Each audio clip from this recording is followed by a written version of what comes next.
when you go into a room, you think people are worrying about what you look like, but actually they're worrying about what they look like. I've also been chair of Refuge for 6 years. The team at Refuge didn't want me. They lobbied to get effectively an article put in the Saturday Telegraph that said, arms-dealing anti-feminist takes over at Refuge. Project managers get told what to do, right? Project God meant that I was going to decide what to do, and they just needed to fall in. I think we should just put that on LinkedIn profiles, Project God. Literally. Two things. One is the greatest skill for a leader is humility. So you don't need to prove yourself. You proved yourself by being here. The other thing is...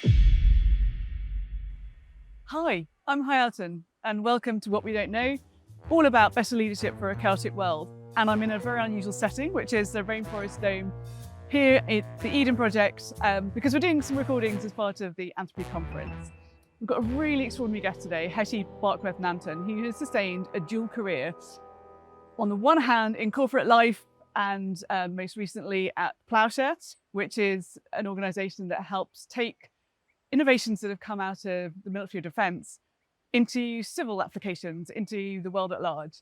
But she's also at the same time been a really extraordinary campaigner for domestic abuse. So we are going to be talking about some topics here which are going to be difficult for some people. And if that's something that you're worried about, then please do feel free to skip it. But I hope you won't, because we've got loads and loads of great stories about leadership drawn from those two domains.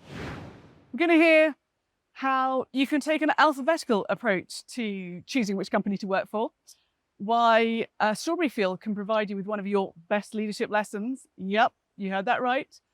And also, we're going to explore how you take innovations from the battlefield to the football field.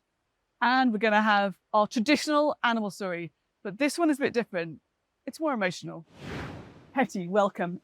It's an even warmer welcome than usual because we are here in the Rainforest Dome at the Eden Project. We are here at the Anthropy conference, and we're going to take the opportunity to have a chat with some of the other wonderful participants who are here, including you, Hetti. So thank you for joining us here. The sound effects are a little different from usual. The humidity is going to be an interesting challenge. It's going to be very interesting. But I'm really looking forward to our conversation. Likewise. Thank you for having me. It's an absolute pleasure. So we usually start by getting an understanding of what someone is currently doing. And you've got two very interesting and very prominent leadership roles. Could you tell us what they are and what they're about? Absolutely. Before I start that, I guess I'd say the common theme between these leadership roles are very much about driving fundamental change and impact in the UK for the good of society. That's what gets me up in the morning. Excellent. So Ploughshare, where I've been CEO for 6 years, is fully owned by the Ministry of Defence, and we take innovation that's been done in defence and we spin it out for other markets. We create startup companies, we work with industry, we work with investors.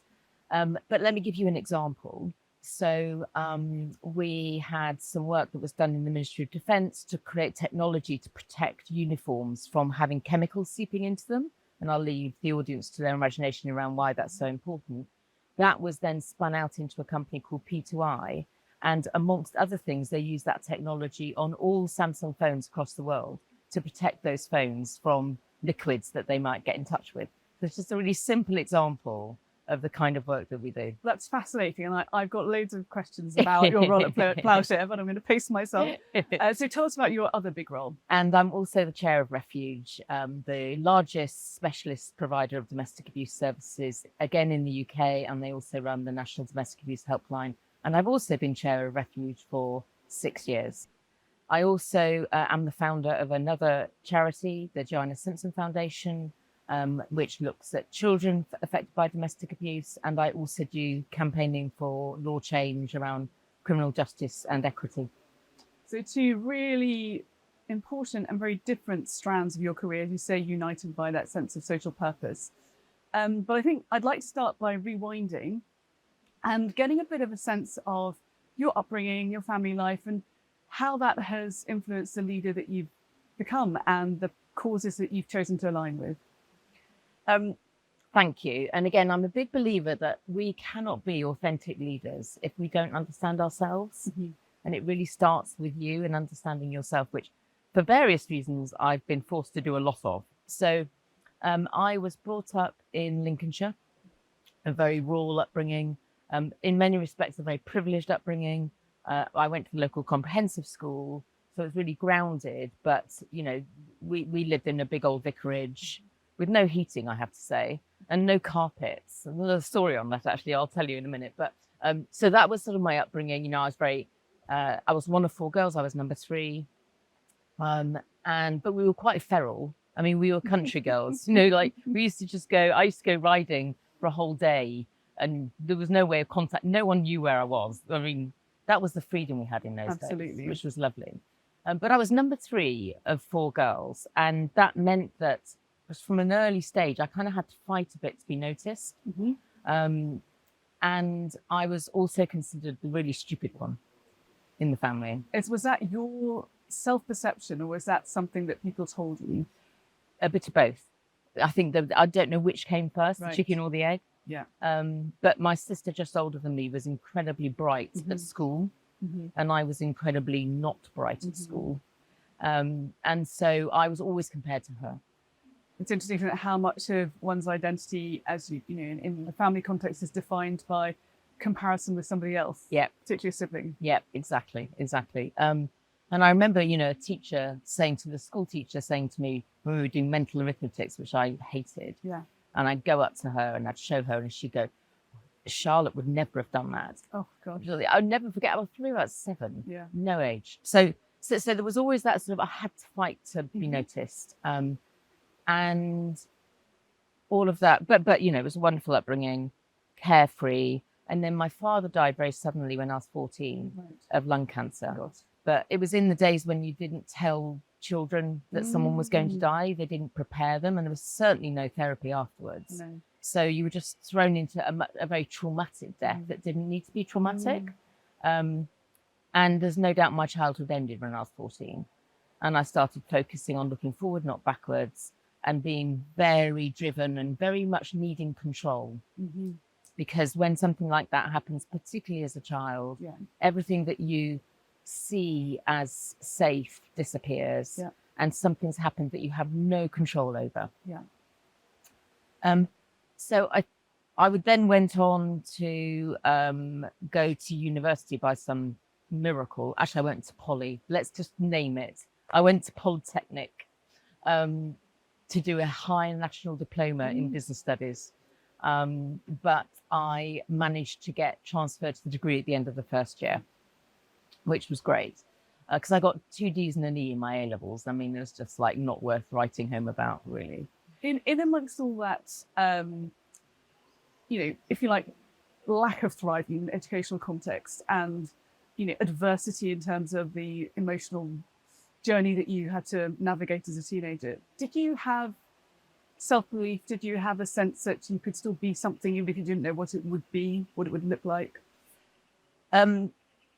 For a while I didn't, but the moment I got self-belief was when I basically, between school and going to Polytechnic, I worked as a temporary secretary. Right. And I went down to London. I'd met my now husband, then boyfriend, like 6 months earlier. I went down to London to spend time with him, and I worked as a temporary secretary, having sort of learnt to type at school. And I did job after job after job, and I started to realize I was quite good at it. And I started to see that the business world was one where I could potentially thrive. And once I saw it, I believed it. Interesting. But before then, I'd not seen anything. Yeah. And in fact, I was brought up in an environment where there was no expectation for me to have a career. It was very much the belief that I would, you know, become a secretary and then marry somebody. I would have been, well, I did obviously marry someone, but I would have been a disaster as a kind of stay-at-home wife. I can definitely identify with that, as can my family. So in that sort of early stage of your, I suppose, pre-career, did you have any experiences that you would identify as being relevant to leadership? Are there any moments where you felt, I'm somebody that's happy to take responsibility? Do you think anyone else around you thought, yes, she could grow into that kind of, you know, leadership role in the future? Two little stories I'll tell you. The first is one of the things that is deeply ingrained in me is one around commitment. If you've committed to something, you need to take responsibility of your own commitment and follow through on it. And when I was 15, I think, my mum's friends had a field and they'd planted strawberries in it. So they effectively had a strawberry field for pick your own. And they had a caravan in the field. And myself and my sister used to rotate sort of slots to go and effectively man the strawberry fields. Quite anything could have happened to us. I mean, literally in that caravan. Don't even go there. But when I split up from my boyfriend one weekend, and so I was in tears, I can't go to work. My mum said, you have got to go. Yeah. You have committed to her that you are going to do that. Pull your socks up and go to that strawberry field. So I was given no choice. But I learned so much from that. I will always go back to that strawberry field if I'm thinking about, can I do it? Can I do it? No, you've got to. You have given a commitment. Someone trusts you to be there. You cannot not be there. And that's really ingrained in me. So what was your career trajectory once you studied your business degree and gone out into the world of work? Tell us a bit more about your route into leadership roles and what your first concrete leadership role was. Yeah, so it was actually very quick. I think one of the other very quick stories I would say is when I was at Fison's, which I don't think actually exists anymore. I worked for Fison's in Ipswich, of all places, as a temporary secretary for the graduate recruitment officer. And I can remember then being in an environment where he was creating the space for me to do more than I was there to do as my job. And not only did I love the fact that the boundaries were taken off, because I could see so many things that could be done and changed, and I was given the space to do it. But I could also see how he really appreciated that. Yeah. And so the two things gave me a real, actually, this is the way to do things, a real taste for it. So when I left poly, I basically still didn't know what I wanted to do. It was before the days of career officers being online and all the rest of it. So I went to the library where they had the sort of stuff about graduate jobs. Those. Do you remember those? But I was inherently lazy, okay? So I basically went along the aisle from A, and I didn't want to apply for the AA because that looked dreadfully dull. So I got to B, and I applied for British Airways and BP. Nice. And I got both. And BP was in Aberdeen, and British Airways was down at Heathrow with staff travel. I mean, it was not much of a contest. So I went for BA. And I did a business studies degree where I loved the marketing stuff, but I worked out that none of the marketing people could do finance, but I could do finance, which is ironic, going back to the mental arithmetics that I fundamentally failed at primary school. And I thought, actually, I will major in finance because I can always go back to marketing. Yeah. That's easy. But none of the marketing people can do finance. If I want to run a business, I need to do both. So I went to the finance scheme at BA, not because I wanted to be an accountant, but because it was a means to an end. Yes. And what was great about the finance graduate scheme at BA at the time, and I'm not sure if graduate schemes actually are good enough at this these days. Again, it created loads of opportunity for me to fill spaces. And if you give me spaces, I will fill them. And I guess my first big leadership role at BA, the big leadership role was in 2000. So I joined BA in 1990. By 1995, I was 1994, so 4 years in, I was the financial controller for Worldwide Catering. Wow. And that only happened because someone took a punt. Okay, so tell me more about the someone. It was a lady called Jenny Sharp. She was the general manager for catering. And they'd done all these interviews with people that wanted the job, but they just didn't have the spark that I had. And I think she could see my spark. And it went on and on because the finance people in the kind of hierarchy were saying, oh, she's not ready, blah, blah, blah. And Jenny was like, no, she's ready. She can do it.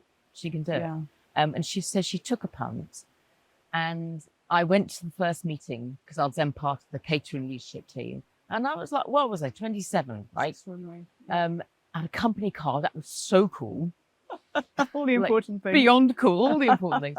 And I sat in the first leadership meeting and I'm like, sitting on the edge of my seat because I think I need to be, like, I'm a grown up now, right? Yeah. I'm here. And she pulled me to one side after the meeting. She said, two things. She said, one is the greatest skill for a leader is humility. So you don't need to prove yourself. You proved yourself by being here. And she said, the other thing is you don't need to fill the spaces. If no one's talking, you don't need to fill the space. Yeah. You don't need to prove yourself by having something to say.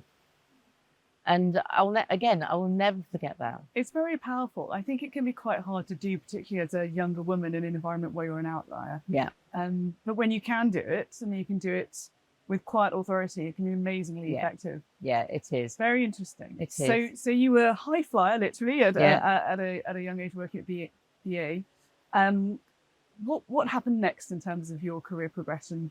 Talk us through that and the moments that were impactful and the people that were impactful along the way. Yeah. So I'd say the biggest pivot point for my career, probably before actually then forward winding 25 years, was when I was the financial controller for marketing at BA. Right. And we had been trying to put what we called interactive video at the time, which is basically seat back video onto the back of the headrests on the aircraft. We're talking 1996, 97. Hard to imagine it now without that. I know, exactly. And BA was way behind because they'd been trying to do it for 4 years and they'd spent millions and they'd not got there, whereas Virgin were already there. So Virgin it started as a sort of a bit of a vanity project with marketing saying, well, we want to have these things on the screens and we want people to be able to do gambling and buy things and blah, blah, blah, way before their time. Meanwhile, Virgin just put these things on the backs of headsets and started playing videos, right? Yeah. It was really simple. Yeah. And what happened as a result was they were stealing market share from BA Transatlantic. Yeah. So suddenly it went from a vanity project to, I don't care what's on it, we just need it. And it was a broken project across engineering, procurement, and marketing. So marketing wanted something that was whizzy. Yeah. Engineering wanted something that would just work because they knew that they would have to fix it down route when it breaks. Yeah. And commercial, actually a guy called Charles Grasser, who a number of listeners might know, brilliant guy, now does a portfolio career, was the commercial director saying, for God's sake, I don't care, just put something on the bloody aircraft. And it needed somebody to come in and run it. And again, there was a consultant called Simon Dannett, a consultancy that is, I don't think it exists anymore, KAE Consulting, but he'd been advising BA on this issue. And again, he spotted me and he said, she can do it. What do you think was in you that these people were spotting? I'm so fascinated by the fact you've had a series of people who've sort of pulled you out of the crowd. I know. What do you think it was that they were sort of resonating with in you? I think they were actually mad, and I think they were totally blind and didn't see the truth. I don't think the evidence speaks to that, actually. I think probably three things. Right. I think absolutely, and I don't know why or how, but the ability to be able to look across things rather than just at one thing. Right. So I'm a eyes up to the systems horizon, thinker. Systems thinker. Yeah. I think the second thing is, and it's something I talk a lot about to leaders and to teams, is curiosity. Yeah. And if we ever lose curiosity in any context that we're operating in from a leadership point of view, then as far as I'm concerned, it's game over. Yeah. And the final thing is that fighting spirit, which I suspect comes from my childhood, both in terms of being number 3 or 4, but also losing my dad and having to just, frankly, put on my big girl pants and grow up at the age of 14. Yeah. And I think a combination of those two things probably creates that sort of So finish telling me about this story that I interrupted you on around these getting the screens on the back of aircraft. Yes. Then I want to also move on to your other life. Yes. They're both very important. Yes. I'm going to give them time. Yeah. So very quickly, actually, because I think it was genius personally, and it wasn't my genius, which is why I say it. They decided that the only way to fix this and get something on the aircraft within 6 months was to create a job called Project God. Because what you had senior executives at board level basically fighting about what was needed. So you had, again, the marketing director, Martin George. You had the services director, I can't remember all these names, Mike Street. You had the technical people. They were all at sort of board level, right, basically fighting about what good looks like. Yeah. Right. And so they decided they needed this role. And rather than calling it a project manager, right, which basically means project managers get told what to do, right? Project God meant that I was going to decide what to do, and they just needed to fall in. I would consult with them, but they weren't going to make the decisions. I was. You know what? I think that should be a job title its own. I think we should just put that on, Literally. LinkedIn profiles. Project God. Literally, there's definitely a feature in that. Brilliant. It drove a behaviour set, right, which was just superb. Absolutely fascinating. And yeah, so basically, I did Project God. I had one other learning from a leadership point of view, actually, in picking up Project God, because I worked actually from a functional point of view for a wonderful lady who since sadly died at a very young age, called Ida Rossi, who was in BA at the time. And she was my line manager, but I was Project God. And so the first sort of couple of months, we sort of we kind of bashed our heads against each other, because she was trying to line manage me, and I was trying to be Project God. And we bashed and bashed, but we worked it through, and we worked through what the relationship needed to be and how she could support me and help me to be successful, which would be successful for her. And we both learned a lot from that experience. And again, it taught me about sort of effectively servant leadership, that leadership does not have to be about control. In fact, the best leadership isn't about control. That's absolutely brilliant. And I think a great example also of how sometimes when you have a challenging relationship, that you put the energy and effort into resolving and improving, it ends up being the strongest partnership that you can ever have. Right, we've got to press pause on that. I need to know more about how you have ended up having such a huge focus in your life on domestic abuse. So if you're happy to share that story, I think it'd be of real interest to our listeners. Yeah, sure. So in the sort of, where are we? In the early 2000s, I met, because my daughter was at nursery with a little girl called Katie, I met my great friend Jo Simpson, and we were literally best buddies. And actually the context here is I've never really had a girlfriend, because, my father died. I then focused on just looking forward. I wasn't I just didn't have lots of girlfriends. And then I met my husband when I was 17. So I was then focused on him. So she was my true first proper girlfriend. We used to go on holidays together. So we were really, really super, super close. And obviously we had young children together. She was in a very toxic relationship with her husband, who was a BA pilot. And long story very short, they separated in 2007. After he threatened her with a knife and told her he was going to kill her. And then between 2007 and 2010, they went through a very acrimonious divorce. But through all of that time, he was heavily coercive, heavily controlling, and increasingly so, stalking her while after they separated.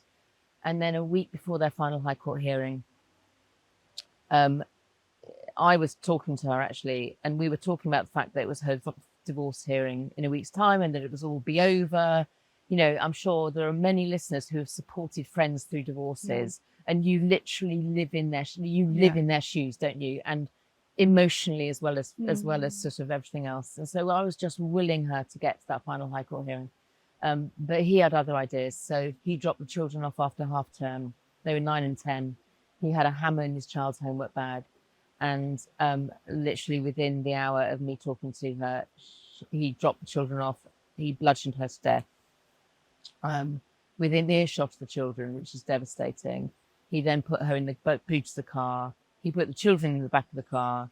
He drove the children to his girlfriend's house, dropped them off, and then he went off into the night and buried her, not in a shallow grave that he hastily prepared, but in a deep grave that had been meticulously dug over months, with a garden box that had been adapted to be a coffin.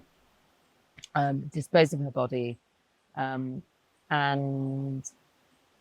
kind of the rest, I guess, is history. He ended up being arrested. The bottom line is he was not prepared to lose. He was going to win at all costs, even if it meant him doing what he did. And he was then convicted of manslaughter due to diminished responsibility, which is just devastating on every level. I guess from my own personal point of view, number one, I ended up very, very quickly in very, very deep trauma, not just because of what happened to Jo. And hearing that I thought she'd just been pushed over and hit her head on the fireplace and it'd been just a terrible accident. But hearing the lengths that he went to takes you to a level of, see that Robin again, hello. This Robin has been following me around, and look who's here now while I'm talking about Jo. This is crazy. This is just crazy. Oh my God. Need a moment. Oh, you're right. It's Robin set you off. I mean, I have to take a moment just to say, crazy. I really appreciate you sharing what is clearly still a deeply traumatic experience to talk about. But it is something that's important because unfortunately it's still a story that people will be living with and will have to live with in the future. Yeah. And I think what's really important is hearing how you harness that absolutely most horrific of tragedies to create something that is contributing towards that not being the case in the future. So when you're ready, the Robin's gone, so maybe it's time to speak again. Thank you. So yeah, thank you. I appreciate that. The times were very hard at the beginning for obvious reasons. Yeah. As I said, not just because of what happened to Jo, but because remember I said my father died when I was 14 and I never dealt with that trauma. Right. So what I actually had deep inside me was very unresolved trauma. Yeah. And actually, if I look back now and I look at my career and my life from when my dad died all the way through to when Jo was killed, I was very, very driven. Mm-hmm. But people would often say to me, you've got like a veil in front of you. Yeah. We don't feel like we're getting to know the real you. Yeah. And I used to say, I don't want to live near work because I don't want to meet people from work in the supermarket. I was fiercely holding on to compartmentalization, keeping things separately. Yeah. So I went into deep trauma, but that was a gift actually, because I then went through very, very hard and tough trauma therapy for years, which I've now come out the other end of, which has been, again, I say, you need to learn and understand yourself. Yeah. If you feel it isn't right and that you're not in the right place, I would always encourage people to go into therapy, get the right therapy, because it can actually it can change your life. Yeah. Not just for you, but it can change the life of others around you. Yeah. Because you start really engaging with the world in the way in which, if you're traumatized, if you're struggling, the upshot of that is you are not engaging. Yeah. And your point around understanding yourself being a precondition of being your best self as a leader is something that I think it takes us different times and trajectories to process and to take on board, but most leaders get there at some point. Yeah, exactly. Exactly. It is a gift that comes with age, let's face it. It's absolutely a gift that comes with age. And I think one of my missions is how can we tell stories like this that gives younger people, younger leaders in the workplace, the permission to be authentic from the get-go. Yeah. The permission to say, I don't expect you to be this polished article. Yes. Not to have to go the long way around like some of us Exactly. So I'm really interested in how you take something that is, at the very kind of core of your being, traumatic, triggering, however you want to describe it, and use that as a positive driver for change. How do you go from processing that personal trauma to using it as one of your drivers for leadership? I would say that there are probably two parts of that answer. The first is when you go through something like that and you are literally, it feels like you are physically being ripped in half. Okay. And actually, as part of that journey, I was also diagnosed with breast cancer in 2018. And so I went through a year with breast cancer and I lost my hair. And the combination of being ripped apart so that there's no hiding place when you're feeling like that. People just have to take you as you are, because there is no, you don't have the strength to be something different. Yeah. And then when I had the cancer and I was still very much in survival mode, I was just clinging on at that point. But I was back at work, but I was clinging on. And I had cancer.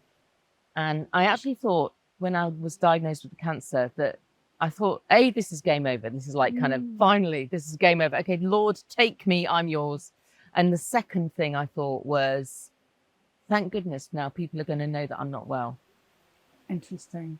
Because I've been fighting and surviving, but no one knew how hard it was to just get up every morning and be present. So I was actually relieved that finally people were saying, oh, she's not well. Yes, permission to officially not to be okay. Correct. And then I shaved my head before I lost my hair. And it was the most liberating thing that's ever happened to me. Because again, I'd always hidden behind my hair.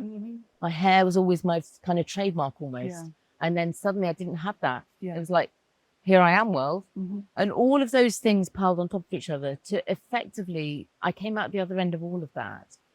Just like, I can't be anything other than who I am and what I am. It's a total reset. Totally rebuilt. Totally rebuilt. Exactly. Brick by brick. Literally brick by brick. Chemo helped. I mean, I wouldn't recommend it as a sort of... No, this is not necessarily something that any of us would want to have to replicate. That's what obviously we wouldn't. But it reset my brain because it fried my brain, and therefore it stopped the habit of feeling... So what did you do with this sort of, this new, almost, reincarnated Hetti? What did you do with that then in terms of creating that positive response to the most awful provocation? So I'd already started the fight. So the fighting Hetti had already started. When you're faced with a jury saying not guilty to murder, when someone has quite clearly gone to extreme lengths to kill somebody in a brutal way, that's so wrong. And my sense galvanizing. Yes, it's absolutely galvanizing. And a great friend of mine now is a lady called Emma Webber, actually, who's the mother of Barnaby Webber, one of the students in the Nottingham attack. And she's the same, right? She's brilliant. She's an absolutely brilliant lady. And actually you should think about bringing her on the podcast at some point. But it's the same thing. It's so wrong that it galvanizes you to do something. You cannot set back and just not do anything. So that was already there. Even when I was feeling ill and crap, that little pilot light never went out. And then as I got stronger, I started realizing that my work in the corporate sector was over. I needed to do things that were purposeful, because if I wasn't doing something purposeful, I would be doing distracting stuff in the outside world. And also, and this is important, and a message I think for everybody is always make sure that you're doing something you believe in, you really, really believe in your heart. Yeah.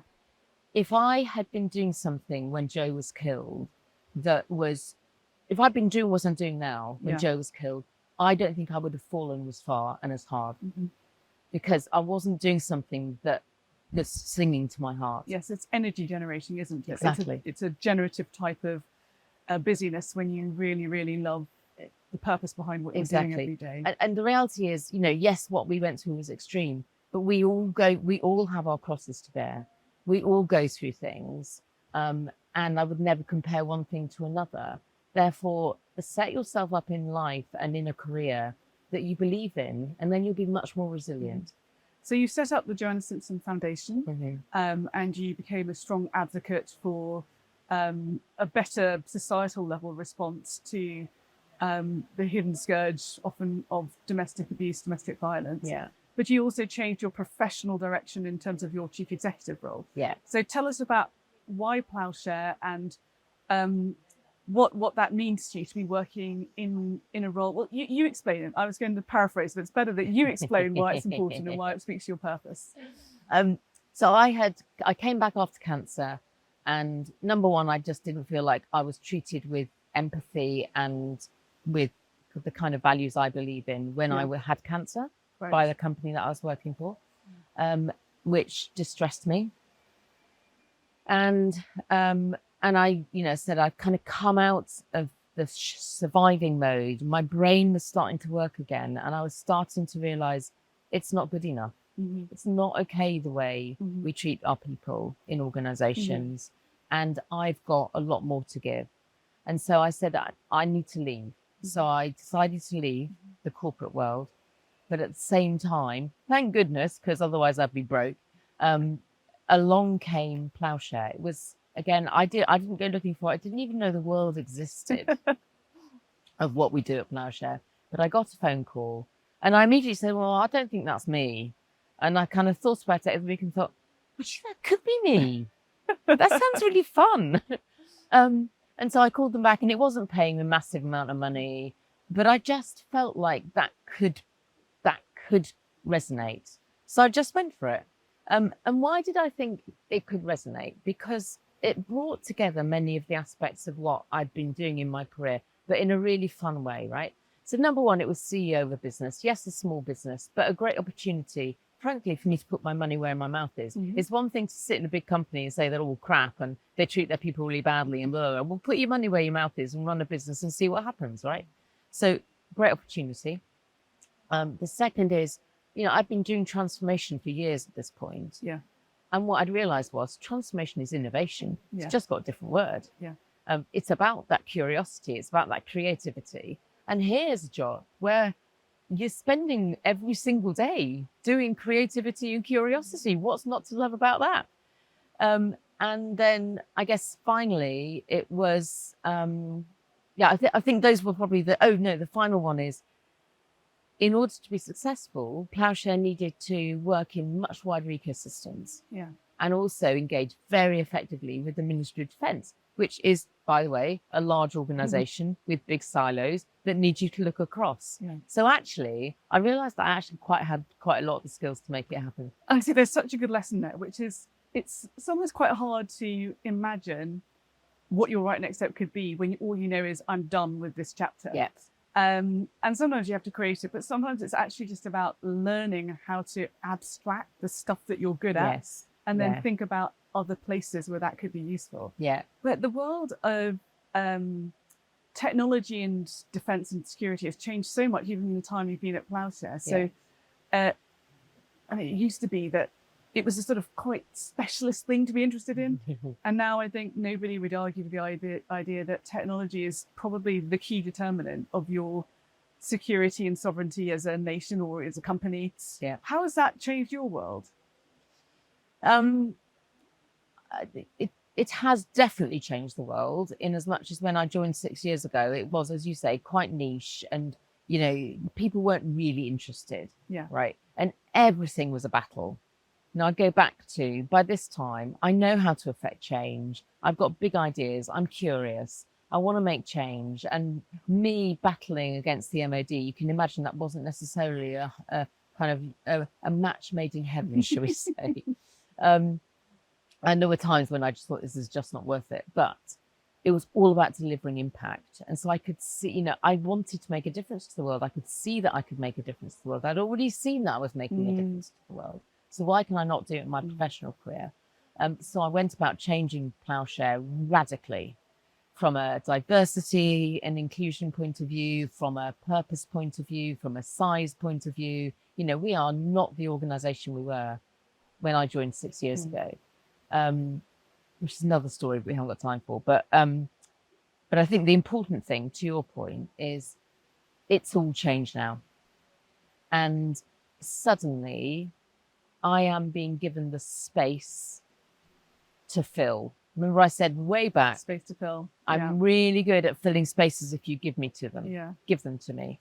And so now, I'm super proud that last year we launched at DSCI, which is the big defence fair, Conference. The Technology and Growth Alliance, which is saying, actually, instead of Ploughshare looking at spinning out innovation just from IP that's owned by the Ministry of Defence, we should be looking right across the defence enterprise. Billions of pounds every year is spent in defence research, not just in government, but in the primes, in industry, small and big, and in academia.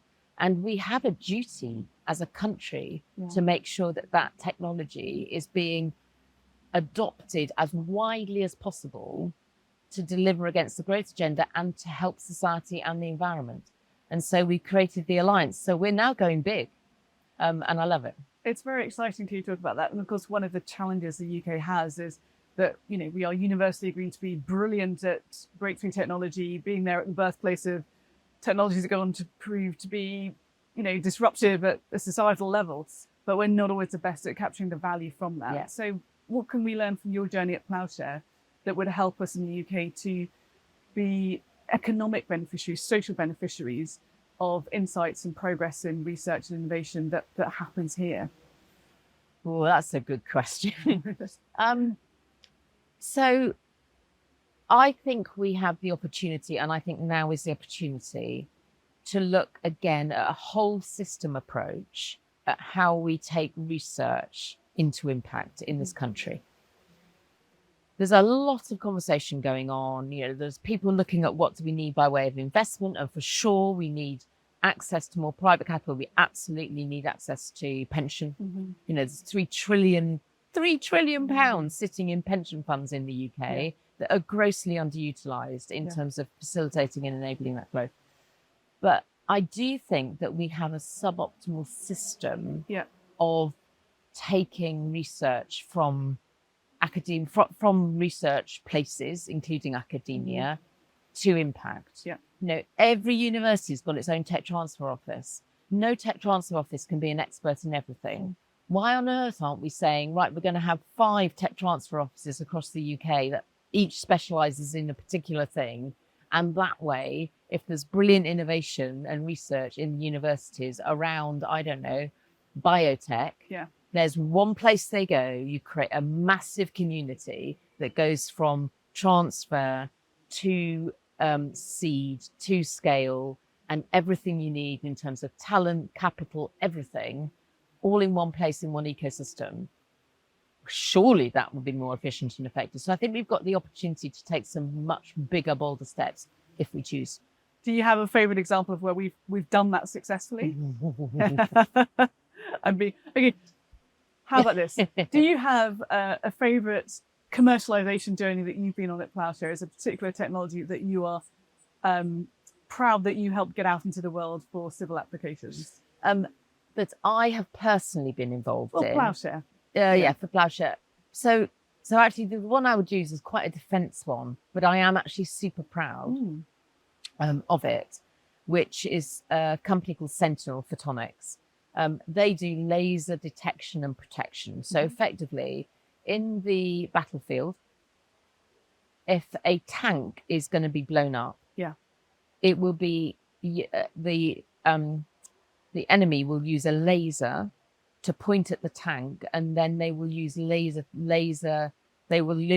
the laser to effectively channel the bomb or whatever to blow up the tank. Okay. So if you know that a laser's been pointed at you, you know to run. If you don't know a laser's been pointed at you, you're basically dead. Okay. And that's true whether you're an individual soldier or whether it's a tank or whatever. And so, but that's also a problem for air ambulances that often have to abort flights because idiots are pointing lasers at them and they don't know if it's a threat that they need to worry about or not. It's also happening for civilian airlines. It also happens in football nets. Right? Where lasers get pointed at goalies, and that affects whether they can. So it's an issue. And we basically took 2 guys from the labs in Porton Down who'd worked out how to provide a capability to identify whether you've got a laser pointing at you with normal camera technology, normal phone camera technology. So it took the ability to do it from great big units that cost hundreds of thousands of pounds to a little thing that you can attach here. It's a game changer. We did a number of things, but we did it fast. Yeah. Okay. We empowered them to leave DSTL and start up this company. We gave them 80% equity in the business. So we didn't hold on to lots of equity because I needed them to have skin in the game. I needed them to take risks, for God's sake. They were leaving the civil service. Yeah. So they needed to have skin in the game. So they had loads of equity in the business. We wrapped support capabilities around them. In fact, going back to your old job, one of the conversations I'm having with them at the moment is to get them onto one of the Royal Academy of Engineering programs, which are brilliant.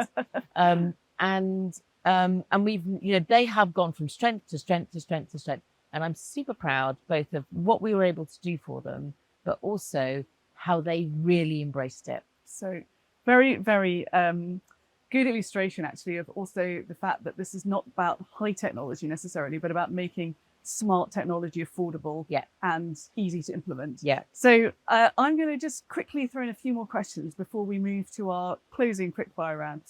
I'm very interested in the fact that you seem to be quite unusual in having a very visible two-stranded career, if I can put it that way. So when I look at your biography on your corporate website, Ploughshare, you're very open about being the chair of Refuge alongside the CEO of Ploughshare. Is that a personal choice? Have people encouraged you to do this? And do you find that it has any downsides? A good question. So it has been a personal choice, but a personal choice driven by, I'm just me. Yeah. I am literally just me. We're all just humans kind of navigating our way through life. We start out the same. We certainly end up the same, right? And I'm just little old me trying to do my best, right? So, and I'm tired. It's exhausting keeping your different parts of your life segmented. It's just impossible. Yeah. So that's really why I do it. I've been advised on countless occasions not to do it. Yeah. So I have been advised often from a career point of view, don't post on LinkedIn or any other social media for that matter about the work that you do at Refuge or about the campaigning that you do, which we haven't really talked about. But, I changed laws. I've stopped my friend's killer from coming out of prison through relentless campaigning. And I kind of hear that and I try it, but it's not me. No. So I stopped it. Yeah. And I now post about what the hell I'm going on, but I try to make it relevant. Yeah. Right? I'm not the kind of person who's going to post on LinkedIn that I've been, on holiday to the beach. I'm not. But as far as I'm concerned, my work in my campaigning, my work in Refuge is as important work as my Ploughshare work. And actually, the two worlds are ironically starting to collide a lot. And what I would also say is that I learn more. I probably have learned more as a leader from everything I've had to navigate as chair of Refuge as I have in my corporate career. Can you give us a little bit more colour as to what that means? So, firstly, I became CEO of Ploughshare. I always get the names wrong. I became CEO of Ploughshare and chair of Refuge almost at the same time.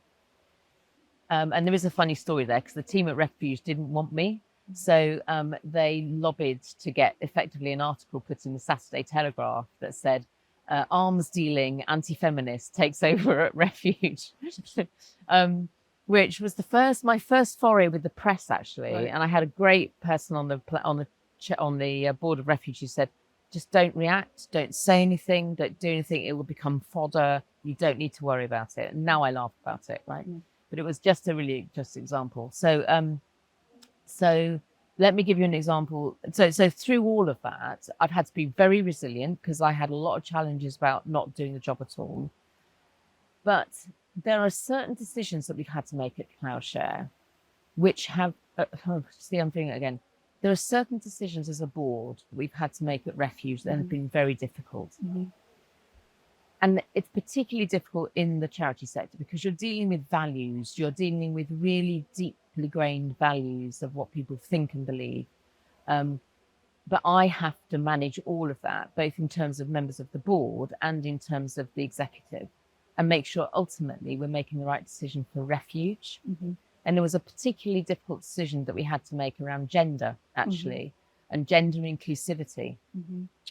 And it was very difficult because I had the executive in one position, and then I had half of the board in another position and the other half in another position. But all of their positions were entirely valid for them. Yes. But I needed to navigate all of that to get the right decision made for Refuge. And that required me to learn a lot about the issue. It required me to speak to individuals. It required me to show that I was listening and listening authentically and that I cared. But I also need to show, give everybody the confidence that how I was going to make the decision and how they would be involved. As a result of that, I lost 3 trustees overnight. Right. But actually it was the right decision for them personally. Yeah. But it was the right decision for Refuge. I had to dig so deep to do that. Yes. But I learned so much about how you make decisions, how you take people with you, and how you deal with all of those. And actually, I learned a lot about the whole issue around gender. Yes. Which I wouldn't have lent into had I not had to do that. No, and I think boards can be a fantastic training ground for leading through influence in a way that is a wonderful part of your toolkit as an exec as well. Yeah. Right, I have to close off soon. So I'm going to do 2 quick last questions before we go into the quickfire round. One is, you've talked about the amount of resilience that you have had to develop and sustain in your career. What have you found at a personal level, beyond the sort of the very deep therapy that you've been through, a good way to sustain that on an ongoing basis? How do you take care of yourself so that you can continue to give your all to these different, very important causes? Yeah. I would probably start off by saying I'm probably not the best role model on that issue. But because actually I get energy from many of the things that I do. Yeah. I can't tell you how many hours I do on Ploughshare, how many hours I do on Refuge and other stuff. And I'm training for the London Marathon at the moment, which was just another bonkers idea that I had, and doing it for Refuge. But all of it gives me energy. Yeah. So what I have to watch out for from a personal point of view is I know the signs. If my PTSD, which has largely gone but never properly goes away, I know the signs that it's becoming too much. Yeah. And I have to really watch out for that. And if that happens, I have to just make a very conscious, not very easy decision just to step back. And that's when your ego actually has to just take for God's sake, right? The world can live without you, right? You don't have to be in every meeting. Yes. You don't have. I went on. I was lucky enough to go on a cruise just before Christmas. Yeah. Which I won with the Pride of Britain Award, which is great. Yes, congratulations on that. Which you won for your campaigning work on domestic abuse. Yes. And it was a really defining moment because I had got to Burnout. And the big thing I'd got to on Burnout was that I had started, particularly for my campaigning work, watching people on social media and having massive FOMO. Right. I needed to, why wasn't I in that room? And why wasn't I in that room? And I needed to be in that conversation. I needed to be in that conversation. And I just realized when I was on the cliff, you don't. Just get over yourself, right? You do enough. And actually, everybody else has got a story and everybody else has got change that they can happen. And actually, everybody else is bloody brilliant at it. So get over yourself, get your nose out of social media and just live your life. Well, those are great life lessons to all of us. So I think I'm going to park my other question because I think that's a perfect note to end on.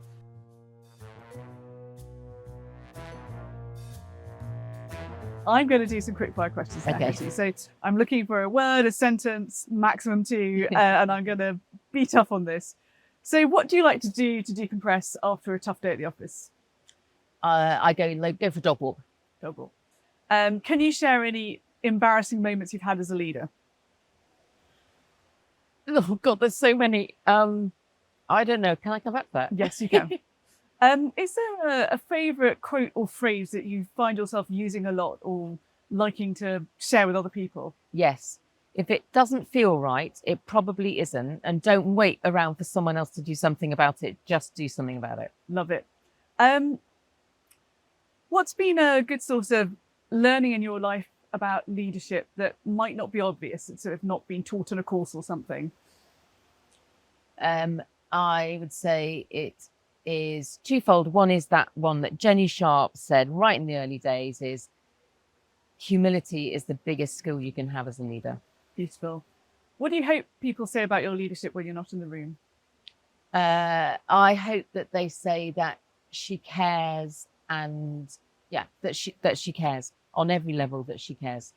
Do you have a go-to piece of advice that you offer to aspiring leaders? Just be you. Is there a book that you would recommend to people who want to think more deeply about leadership?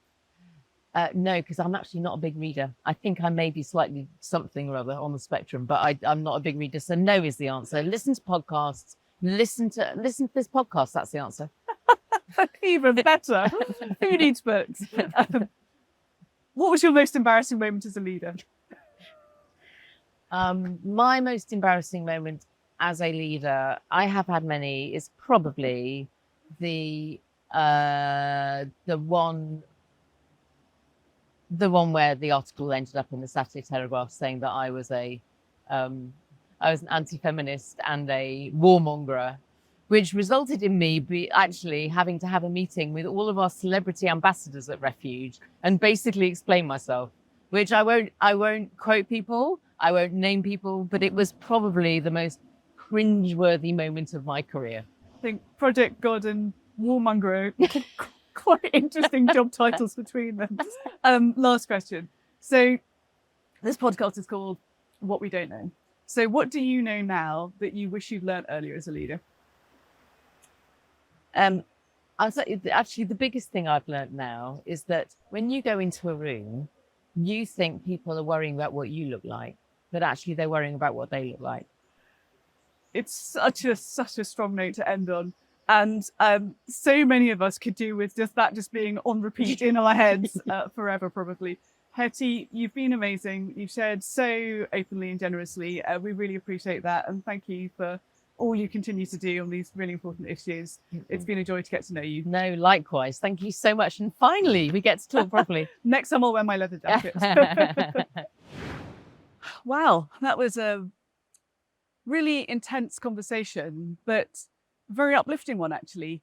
So Hetti's an unusual leader in that she's sustained this dual career across a kind of more traditional professional domain in the context of having lived corporate life and then now running Ploughshare, which commercializes innovations produced in Ministry of Defence and other public sector organizations.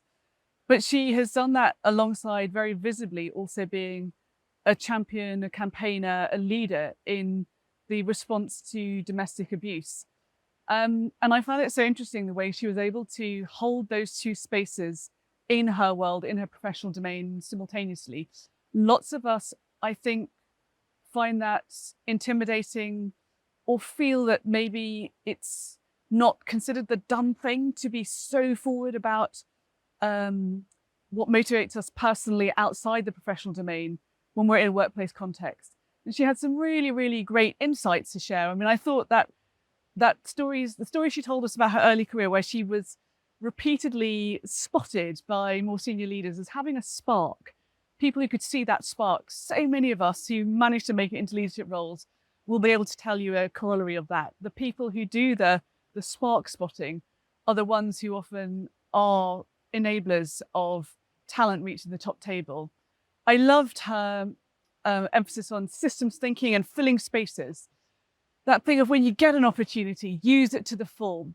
Don't stay in the lines all the time. Go over the lines, colour in all the spaces that you think you should be filling and occupying. I thought that was really compelling. I also really liked her emphasis on humility in leadership. And actually, I think sometimes as a woman in the leadership context, there's a sort of double-edged sword to how you deploy humility. If you literally go around saying, "Oh no, I didn't do anything," it can be quite career limiting in some contexts. But the way Hetti talked about it was very relatable in the sense that don't overcompensate, don't try too hard. Recognize that other people have skills, and that by doing your job, you will demonstrate to them what you bring to the table. So I found it a very moving conversation. It was emotional. You could see that the work that Hetti does really, really speaks to her at a deep personal level. And that's true for her Ploughshare role as well as for her work in Refuge and beyond. And her point that when you really believe in what you do, it energizes you is spot on. So you always need to take care that you are looking for the signs that maybe you need to refuel the tank. But actually, when you do a day job that you really love, it gives you energy, it gives you momentum, and that's a privilege. Thanks so much for joining. I hope you've enjoyed it as much as I have. There's going to be loads more interesting guests coming up. Some also going to be recorded here in the Rainforest Dome in the Eden Project. And then we'll have some others back in the studio very soon. So please do follow us along on all our social channels. Please make sure that you tell us what you want to know more about, which guests you'd love to see, what questions you'd like us to be exploring with them. And feel free to email us at whatwedon'tknow@voxlight.io. We always love reading your messages. Thank you so much.